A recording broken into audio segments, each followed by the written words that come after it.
दो लेक्चर से हम लोग एलिवेशन इन बॉइलिंग पॉइंट को डिस्कस करते आ रहे हैं और ये हमारी थर्ड क्वालिटेटिव प्रॉपर्टी है जिसमें कि हमने सबसे पहले एलिवेशन इन बॉइलिंग पॉइंट का कंसेप्ट क्या है वो समझा।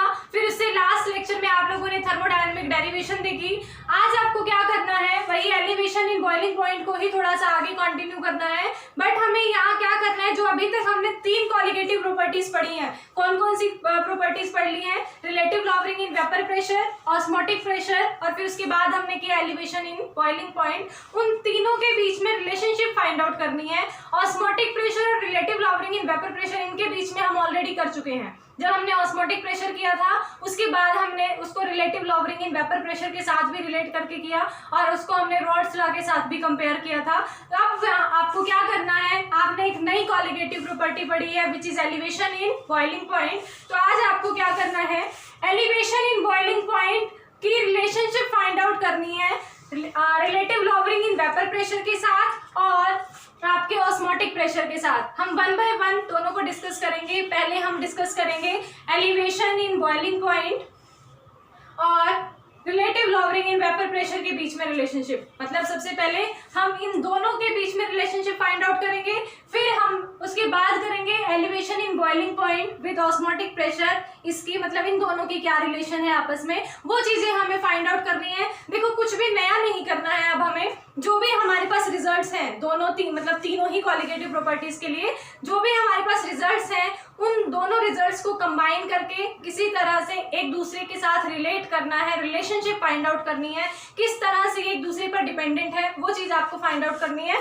तो हम सबसे पहले लेंगे एलिवेशन इन बॉइलिंग पॉइंट, जो कि आपने लास्ट लेक्चर में थर्मोडायनामिकली डिराइव किया था। क्या रिलेशन आई थी आपकी, डेल्टा टीबी शॉर्ट फॉर्म में अगर हम लिखें तो is equal to KB into M आया था। लास्ट रिजल्ट यही किया था ना हमने, delta TB is equal to KB into M. अब यहाँ पर ना ये एम आपका क्या था, मोलैलिटी था, केबी आपका क्या था, एलिवेशन कांस्टेंट था, मोलर एलिवेशन कांस्टेंट था, और टीबी क्या था या डेल्टा टीबी आपका क्या था, एलिवेशन इन बॉइलिंग पॉइंट था। तो एलिवेशन इन बॉइलिंग पॉइंट आपका इक्वल था molar elevation constant into molality के। और ये मोलैलिटी वैल्यू आपको याद हो किसके इक्वल थी, molality is equal to W2 by W1 into M1।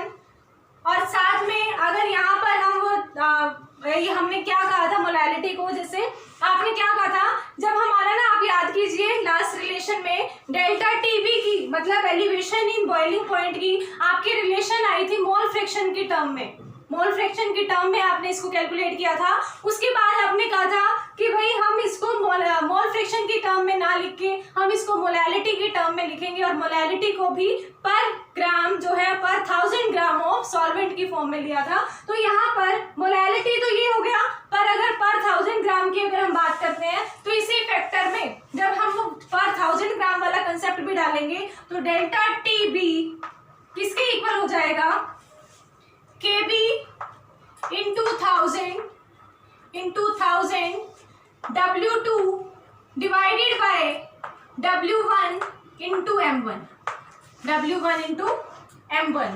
क्योंकि पर 1000 ग्राम करना था ना, वो पर 1000 ग्राम ऊपर जाकर यहाँ पर मल्टीप्लाई हो जाएगा। तो KB ऑलरेडी हमारे पास था। उसके बाद हम मोलैलिटी की वैल्यू जब पुट करेंगे तो मोलैलिटी की वैल्यू हमारे पास क्या है, W2 by W1 into M1 into 1000। तो ये 1000 into W2 by W1 into M1 हमने जस्ट वो वैल्यूज पुट की है जो लास्ट रिलेशन में हमने फाइंड आउट की थी। इन चीजों को हम डिस्कस कर चुके हैं आपके लास्ट लेक्चर में। अब इससे आगे हमें क्या करना है, पहले हम रिलेशन फाइंड आउट कर रहे हैं एलिवेशन इन बॉइलिंग पॉइंट में और रिलेटिव लॉवरिंग इन वेपर प्रेशर में। तो अब उसके लिए हमें जस्ट इसमें कुछ रीअरेंजमेंट्स करनी है, कुछ टर्म्स का यूज करना है जो कि आपने यहाँ पर जो भी आपके सामने टर्म्स दिख रही हैं आपने ऑलरेडी जो पढ़ी हुई हैं टर्म्स, उन्हीं को यहाँ पर यूज करोगे और यूज करके इस रिलेशन को मतलब एलिवेशन इन बॉइलिंग पॉइंट को किसी तरह से रिलेट कर दोगे आप रिलेटिव लॉवरिंग इन वेपर प्रेशर के साथ। क्या करना है, जस्ट आपको आपके पास मोलर एलिवेशन कांस्टेंट है यहाँ पे, देखो इसको तो डिस्टर्ब मत करना क्योंकि हमें रिलेशनशिप में ये फैक्टर तो चाहिए, इसको तो हम चेंज नहीं कर सकते और इसको चेंज करने के लिए आप लोगों के पास कोई ऑप्शन है भी नहीं। आपने एक जस्ट यही रिलेशन पढ़ा है इसके लिए, या फिर वो पढ़ा था TS माइनस T नोट। ये पढ़ा था।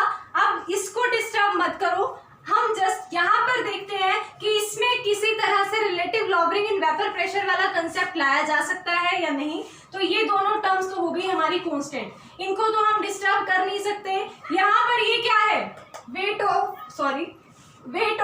सॉल्यूट, और ये क्या है, वेट ऑफ सॉल्वेंट, और ये क्या है, मोलर मास ऑफ सॉल्वेंट। तो हमारे पास जस्ट ये 3 फैक्टर्स हैं जिनको हमें यूज करना है और किसी तरह से लॉबरिंग इन वेपर प्रेशर के फॉर्म में हमें लेके आना है। तो ये वाले फैक्टर्स में ध्यान दीजिए, क्या है, सिर्फ वेट और मोलर मास है और कुछ नहीं है। तो इसमें हमें पता है number of moles of solute में यूज होते हैं ये तो दोनों terms, weight divided by molar मास, इसी फॉर्म में यूज करते हो ना। तो number of moles of solvent की अगर हम बात करें, यहाँ पर मैं सारे टर्म्स लिख के नहीं बता रही हूँ कि ये क्या है, ये क्या है, ये चीजें हम एक्सप्लेन कर चुके हैं। W2 क्या था, वो ये हमारा था वेट ऑफ सोल्यूट, और M1 क्या था, ये हमारा था molar mass of solute, sorry solvent, और ये क्या था हमारा वेट ऑफ सॉल्वेंट। तो अब यहाँ पर हम number of moles of solvent की अगर बात करें तो वो किसके इक्वल होता है, W1 बाय M1 के, मतलब weight of solvent divided by molar mass of solvent. Similar way में N2 किसके इक्वल होता है, W2 बाय M2, और W2 यहाँ पर क्या है, वेट ऑफ सोल्यूट, और यहाँ पर M2 क्या है, मोलर मास ऑफ सोल्यूट। ये इन टर्म्स के इक्वल होते हैं। क्या ये वाले फैक्टर्स यहाँ पर कहीं दिखाई दे रहे हैं, ये देखो W2 यहाँ W1 यहाँ M1, इस तरह से आपके पास रिजल्ट में है। तो अब यहाँ पर क्या कुछ इस तरह का कोई रिजल्ट आपको दिखाई दे रहा है, सॉरी यहाँ ना रिजल्ट में सॉरी यहाँ पर M2 आएगा आपका, M2 था यहाँ पर मोलर मास ऑफ सोल्यूट था रिजल्ट में, W2 बाई M2। तो ये चीज थोड़ा करेक्ट करो इसको, यहाँ पर मोलर मास ऑफ सॉल्वेंट नहीं, मोलर मास ऑफ सोल्यूट था। तो मोलर W2 बाई M2 यहाँ पर आपको दिखाई दे रहा है, W2 बाई M2। इसकी जगह मैं क्या वैल्यू पुट कर सकती हूँ, N2, ये वैल्यू हमारी किसके इक्वल हो जाएगी, N2 के। तो ये रिलेशन मेरी किसके इक्वल आएगी, देखिए delta TB is equal to 1000 into KB divided by W1 और W2 बाय M2 तो किसके इक्वल हो जाएगा, ये इक्वल हो जाएगा आपका N2 के। तो आपके पास रिलेशन आ गई है ये। बट यहाँ पर आपको W1 दिखाई दे रहा है, और क्या इस इक्वेशन से हम W1 कैलकुलेट कर सकते हैं, W1 आपका किसके इक्वल आएगा इस इक्वेशन से, इस इक्वेशन से मेरा W1 इक्वल आ जाएगा, W1 is equal to N1 into M1। W1 किसके इक्वल आएगा, N1 इंटू M1। तो ये W1 की वैल्यू जब हम यहाँ पर पुट करेंगे तो ये क्या आएगा, देखिए M1 इंटू N1, ये रिजल्ट है आपके पास। क्या आया result, delta TB is equal to 1000 into KB, और यहाँ हमारा W2 बाई M2 की जगह हमने N2 वैल्यू पुट किया, और W1 की जगह हमने क्या वैल्यू पुट की है, N1 इंटू M1, वो हमने यहाँ पर वैल्यू पुट कर दी। अब इसके बाद आप याद कीजिए रिलेटिव लॉबरिंग इन वेपर प्रेशर के लिए क्या रिलेशन आपने फाइंड आउट की थी, जो रिजल्ट आपके पास आया था रिलेटिव लॉबरिंग इन वेपर प्रेशर का, वो किसके इक्वल आया था, रिलेटिव लॉबरिंग इन वेपर प्रेशर। इसके लिए क्या रिजल्ट था आपके पास, रिजल्ट हमारे पास था P0 minus PS divided by P0 is equal to mole fraction of solute. यही रिजल्ट होता था ना, P0 minus PS divided by P0 is equal to X2 यहाँ पर क्या था, मोल फ्रैक्शन ऑफ सोल्यूट, और ये P0 और PS क्या थे आपके, ये हमारे वेपर प्रेशर्स थे। तो vapour pressure of pure solvent minus vapour pressure of solution divided by vapour pressure of pure solvent. यहाँ पर फिर से वो टर्म्स लिख के नहीं दिखाऊंगी, हमने लेक्चर वहाँ जब ये रिलेटिव लॉबरिंग इन वेपर प्रेशर को डिराइव किया था वहां पर हमने पूरा एक्सप्लेन किया हुआ इसको। तो P0 minus PS by P0 is equal to X2। इस X2 का मतलब क्या होता है, मोल फ्रैक्शन की आपके पास वैल्यू होती है, मैथमेटिकल रिलेशन होती है, वो किसके इक्वल होगी, N2 by N1 plus N2। तो इसका मतलब मैं यहाँ पर value put nought minus P S by P nought is equal to N2 divided by N1 plus N2 के इक्वल हो गया। अगर ये रिजल्ट हमारा इसके इक्वल है N2 by N1 plus N2, अगर मैं ये कहूं कि मेरा ये सॉल्यूशन डाइल्यूट है, dilute solution for dilute solution, अगर डाइल्यूट सॉल्यूशन है तो इस चीज का क्या रिजल्ट हमें मिलता है, उस अगर मेरे सॉल्यूशन को मैं डाइल्यूट कर देती हूँ, ज्यादा डाइल्यूट करती चली जा रही हूँ, दैट मीन्स वहां पर नंबर ऑफ मोल्स जो सोल्यूट जो है वो बहुत कम होते जा रहे हैं as compare to number of moles of solvent. क्या कहा मैंने कि number of moles of solute बहुत कम होते जा रहे हैं number of moles of solvent से, सॉल्वेंट का नंबर बढ़ा रहे हैं, डाइल्यूट कर रहे हैं सॉल्यूशन को, दैट मीन्स हम सॉल्वेंट को इंक्रीज करते जा रहे हैं और सॉल्वेंट का अमाउंट इंक्रीज करते जा रहे हैं, दैट मीन्स हम number of moles of solvent increase कर रहे हैं। तो N1 इंक्रीज होता जा रहा है एज कंपेयर टू N2। तो ऐसे केस में हमने लास्ट डेरिवेशन में भी यही किया था, इस रिलेशन में N1 प्लस N2 में हम N2 को नेग्लेक्ट कर सकते हैं, और अगर हम यहाँ पर इसको नेग्लेक्ट कर सकते हैं तो हमारे पास रिजल्ट देखिए क्या आएगा, P nought minus P S by P nought is equal to N2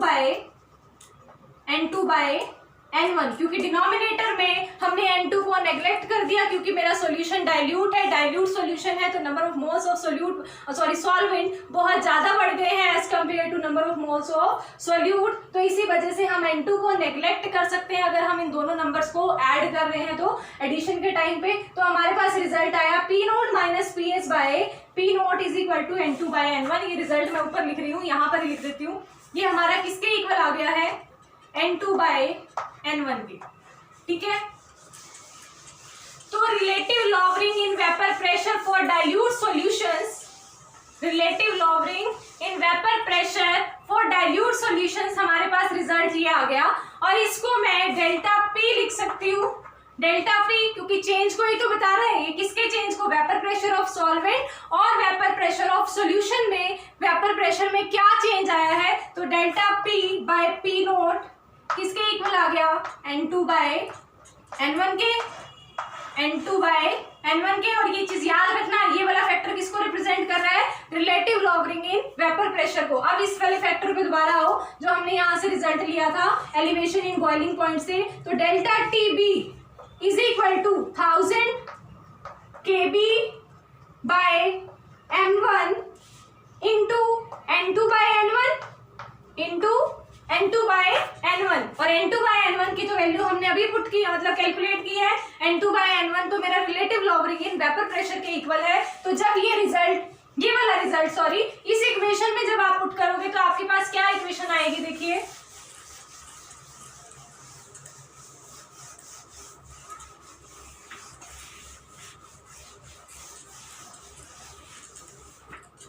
ये रिजल्ट हमें अभी इस इक्वेशन में यूज करना है। तो रिजल्ट आपके पास क्या आएगा, delta TB is equal to 1000 into KB by M1 into N2 by N1 है, N2 बाय N1 की वैल्यू क्या है, delta P by P note.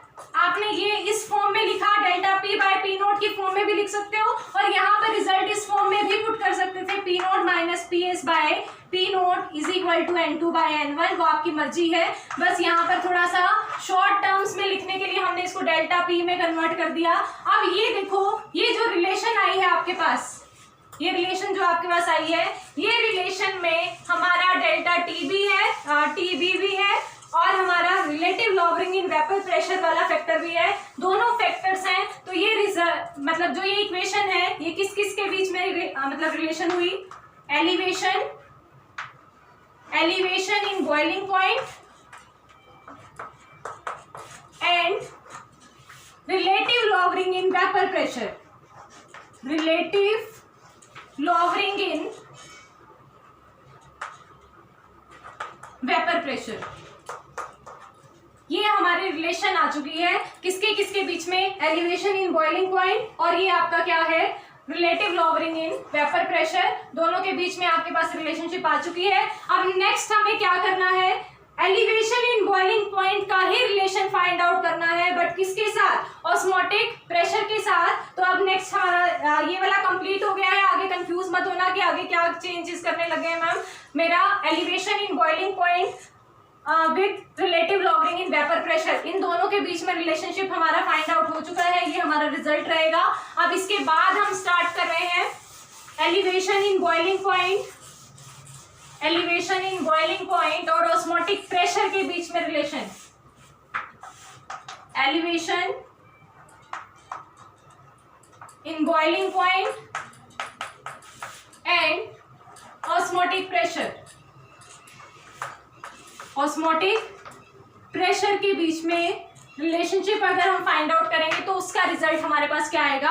अब देखो, आपने जब ऑस्मोटिक प्रेशर वाला कंसेप्ट किया तो वहां पर ना आपने कुछ लॉज किए थे, वॉन्ट ऑफ लॉज किए थे, और वॉन्ट ऑफ लॉज में boys law, Charles want of law, ये आपने किए। फिर उसके बाद ना लास्ट में हमने एक रिलेशन फाइंड आउट की थी जो कि हमारा डाइल्यूट सॉल्यूशंस पर एप्लीकेबल थी।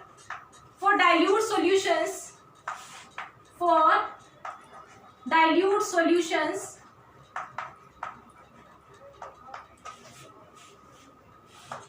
osmotic pressure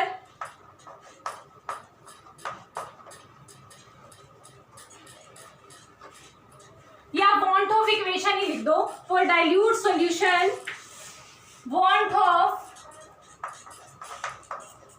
of equation will be, want of equation will be PV is equal to N2RT। ये हमने डिराइव किया था वहां पर, और यहाँ P क्या था आपका, ऑस्मोटिक प्रेशर। P क्या था आपका, ऑस्मोटिक प्रेशर। यही सिमिलर इक्वेशन हमारी किसकी भी होती है, आइडियल गैस इक्वेशंस के लिए भी होती है। आइडियल गैस इक्वेशन में PV is equal to NRT होता है, बट यहाँ पर अगर हम डाइल्यूट सॉल्यूशन की बात करें तो ये P हमारा किस में कन्वर्ट हो जाता है, ऑस्मोटिक प्रेशर में। मतलब डाइल्यूट सॉल्यूशन के लिए भी सिमिलर इक्वेशन लिखी जा सकती है, और ये चीज हमने डिराइव की भी थी वहां पर। तो PV is equal to N2RT, ये इसके इक्वल है। अब यहाँ PV is equal to N2RT, तो ये तो हमारी रिलेशन हुई ऑस्मोटिक प्रेशर के लिए। किसके लिए, ऑस्मोटिक प्रेशर के लिए रिजल्ट रहा।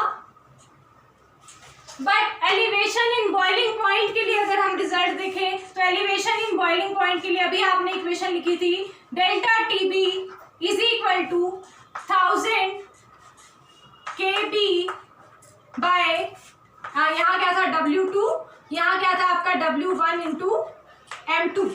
ये रिलेशन थी delta TB is equal to 1000 into KB into W2 divided by W1 by W1 into M2 sorry.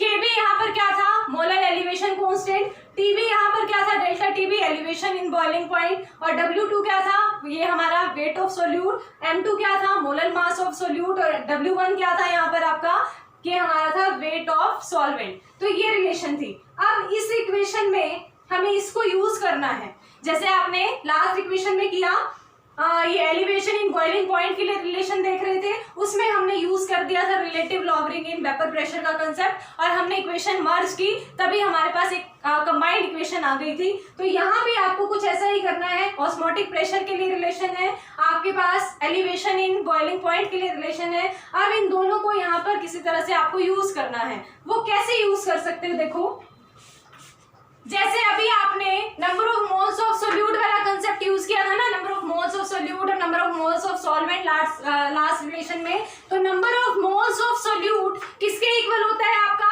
Wait of solute, weight of solute divided by molar mass of solute. क्या आपके पास ये relation इस equation में है, बिल्कुल है। W2 bye M2, इसकी जगह मैं क्या वैल्यू पुट कर सकती हूँ, N2 वैल्यू पुट कर सकती हूँ। तो यहाँ जब हम ये वैल्यू पुट करेंगे तो इक्वेशन देखो क्या आएगी, delta TB is equal to 1000 into KB divided by M1, ये वाला फैक्टर तो हमारा sorry M2 W1 divided by W1, ये वाला फैक्टर तो हमारा एज इट इज रहेगा। और W2 बाय M2 को हम क्या लिख सकते हैं, N2 is equal to W2 bye M2, और W2 बाय M2 को मैं क्या लिख सकती हूँ, N2, क्या लिख सकते हैं हम, N2। अब इस इक्वेशन से N2 की वैल्यू फाइंड फाइंड आउट करो। जो हमने अभी ऑस्मोटिक प्रेशर के लिए इक्वेशन लिखी थी, उस इक्वेशन से हम N2 की वैल्यू फाइंड आउट कर सकते हैं। N2 क्या है? Number of moles of solute. ये इक्वेशन हमारी आ जाएगी PV by RT, PV by RT। तो ये PV बाय RT जो वैल्यू है वो हम यहाँ पर पुट करेंगे, तो इक्वेशन क्या आएगी? Delta TB is equal to 1000 into KB by W1 into PV by RT। क्या आपने ऑस्मोटिक प्रेशर को इंट्रोड्यूस कर दिया है एलिवेशन इन बॉइलिंग पॉइंट में? हाँ जी, बिल्कुल कर दिया।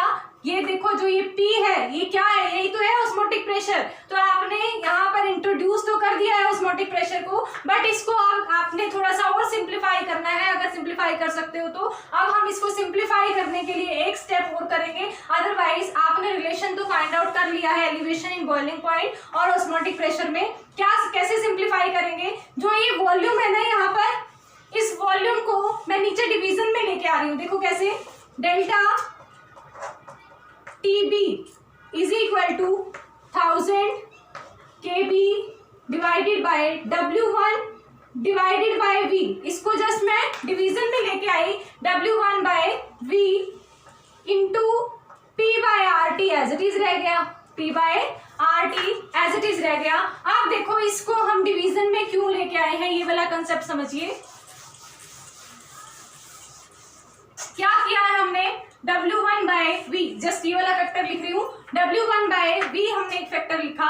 W1 यहाँ पर क्या है? Weight of solvent, weight of solvent. और V यहाँ पर क्या है? Volume of solution, weight of solvent divided by volume of solution. हमने ये किया।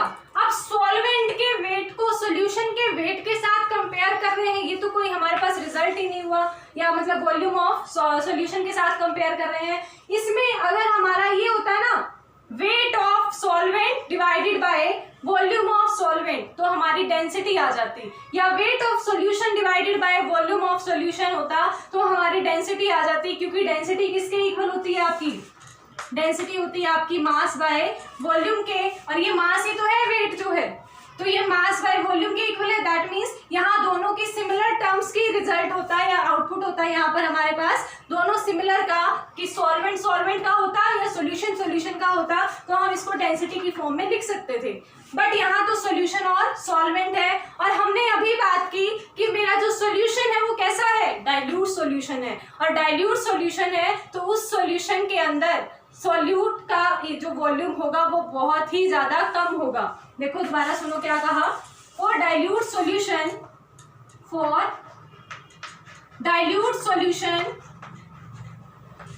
Volume of solution is almost equal to volume of solvent. किस लिए?